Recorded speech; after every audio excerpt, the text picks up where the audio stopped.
উনি লন্ডনে গেলেন কিসের জন্য গেলেন? আমাদের এখানে মদের ব্যবসাটা যাতে আরো ভালো চলে। 701 কোটি টাকা এসছে, তার সাথে সুদ 8 কোটি। এই 8 কোটি টাকা নিয়ে উনি লন্ডনে গেলেন।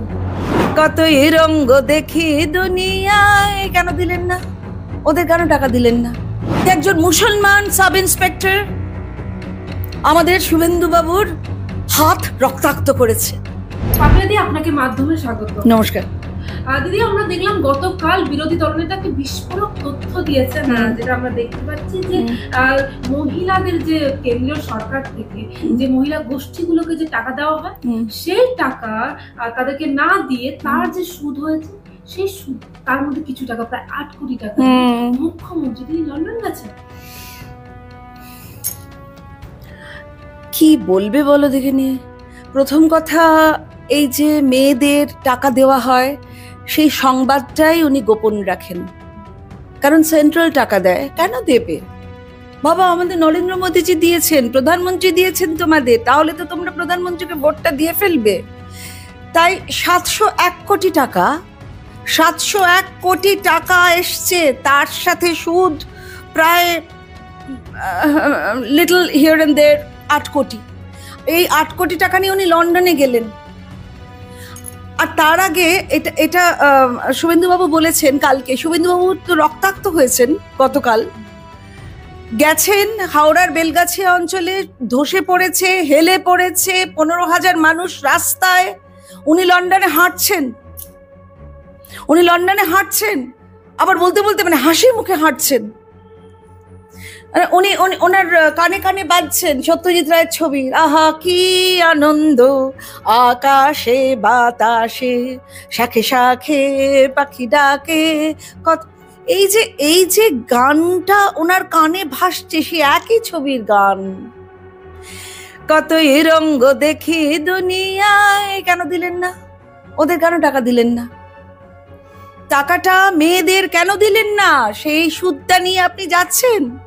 আমি যেই দিকেতে চাই দেখে অবাক বনে যাই, আমি যেই দিকেতে চাই দেখে অবাক বনে যাই, আমি অর্থ কোনো খুঁজে নাহি পাই রে ভাই রে ভাই রে, কতই রঙ্গ দেখি দুনিয়ায়। সত্যজিৎ রায়ের ছবি বারবার দেখতে হয়, কারণ প্রতিটি সমাজে, প্রতিটি এরায়, প্রতিটি ডেকেডে হি ইজ সো কন্টেম্পোরারি।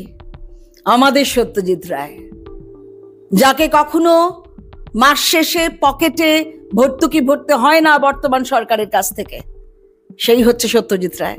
সনাতনী, আদি অনন্ত সত্যজিৎ রায়।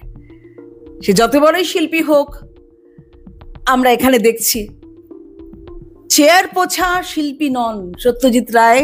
ওই জন্য লিখতে পারেন, দেখো ভালো জনে রইল ভাঙা ঘরে, মন্দ যে সে সিংহাসনে চড়ে, ও ভাই সোনার ফসল ফলায় যে তার 2 বেলা জোটে না হার। তারা, এই যে মহিলারা এত কাণ্ড করছে, আমাদের এখানে সোনার ছেলে তৈরি করেছে, যারা আমাদের এই ভারতবর্ষকে স্বাধীন করেছে, বাংলার মুখ উজ্জ্বল করেছে। সোনার ফসল ফলায় যারা 2 বেলা জোটে না হার, হীরার খনির মজুর হয়ে কানা করি নাই, হীরার খনির মজুর হয়ে কানা করি নাই, তার কানা করি নাই। ও ভাই রে ভাই রে, কতই কাণ্ড কতই রঙ্গ দেখি দুনিয়ায়। এই যে আমাদের মুখ্যমন্ত্রী, মানে আমাদের খুব ব্যাড লাক। তিনি আমাদের সমাজকে প্রথম কথা মার্জিনালাইজ করে দিলেন, যার জন্য বলতে হচ্ছে যে একজন মুসলমান সাব ইন্সপেক্টর আমাদের শুভেন্দু বাবুর হাত রক্তাক্ত করেছে। সেখানে তো 144 ধারা ছিল না, সেখানে কোনো কোর্টের, কোনো হাইকোর্টের কখনো কোনো তো বিজ্ঞপ্তি ছিল না যে ওখানে পৌঁছতে পারবে না। তাহলে কেন পৌঁছতে দিলে না? 1 সপ্তাহ লাগলো মেয়রকে সেখানে পৌঁছতে। 1 full week, 7 days, 7 into 24 hours, কতগুলো ঘন্টা পরে সেই মেয়েগুলো বলছে, আমি এই মাত্র মোবাইলে দেখলাম, সেই মেয়েগুলো বলছে আমরা চান করতে পারিনি, শুভেন্দুবাবুকে বলছে কাকু আমরা চান করতে পারিনি, উনি বলছেন তোমাদের রেশন দেওয়া হবে। একজন বিরোধী দলনেতা যতটুকু উদার হওয়া যায়, 15,000 টাকা করে পরিবারকে দিচ্ছেন, রেশন দিচ্ছেন, সবকিছু দিচ্ছেন। আর ওনার যেহেতু তিনি যে আহা কি আনন্দ আকাশে বাতাসে করছেন না লন্ডনে, উনি লন্ডনে গেলেন কিসের জন্য গেলেন? আমাদের এখানে মদের ব্যবসাটা যাতে আরো ভালো চলে। দোলের দিন নাকি কি আনন্দ করে বলছেন কোটি কোটি কোটি কোটি টাকার ব্যবসা হয়েছে।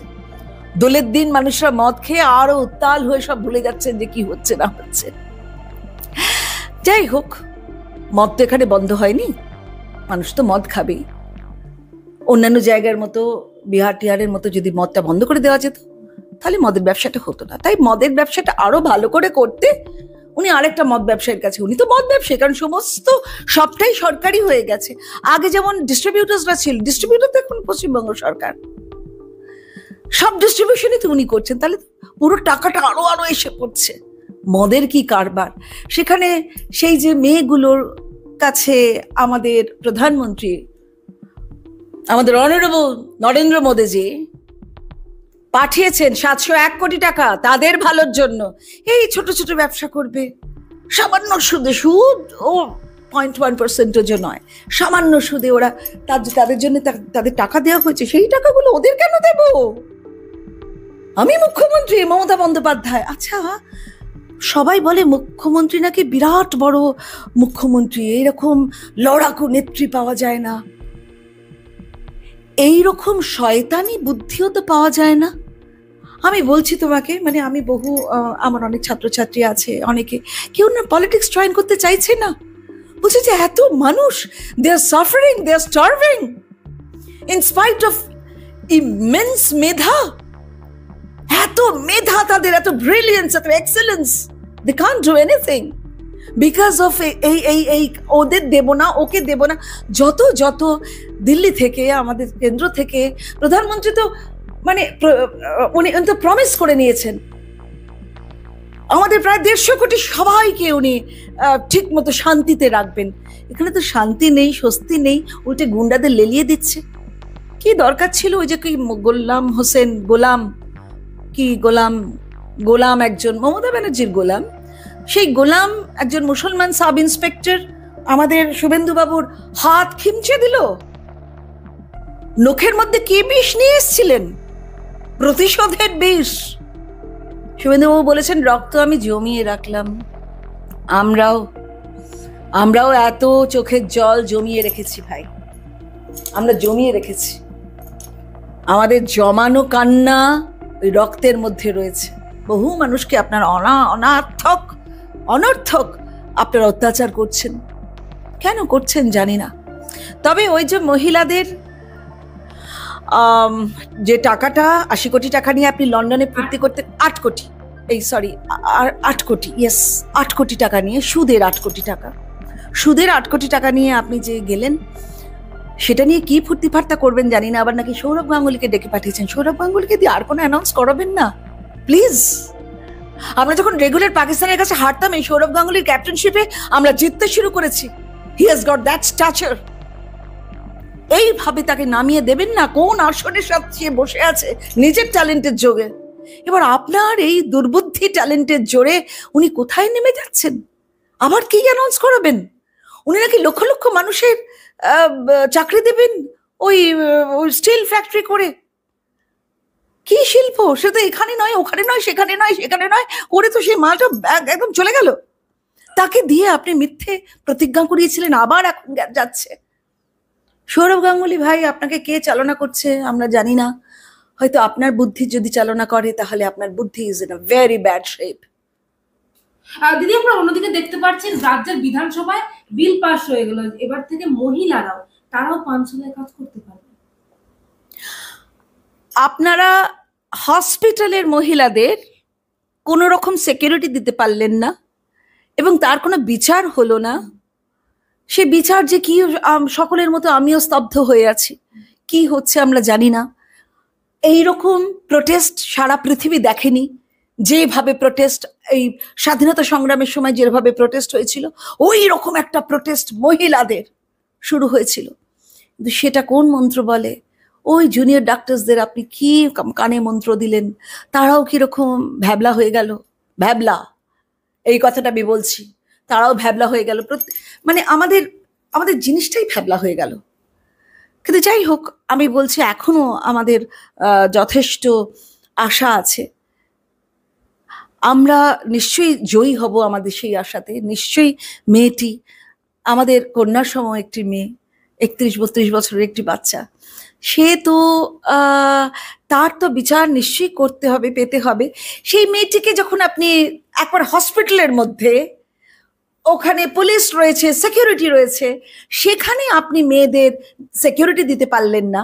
এবার পানশালায় মেয়েদের আপনাদের চন্দ্রিমা দি নাকি বলেছে না, সমান সমান প্যারিটি রাখতে হবে। চন্দ্রিমা ভট্টাচার্য তিনি বলছেন রাজ্য সরকার পুরুষ ও নারীদের মধ্যে কোনো বৈষম্যর জায়গা রাখতে চায় না, সেই সুবাদে এই বিল।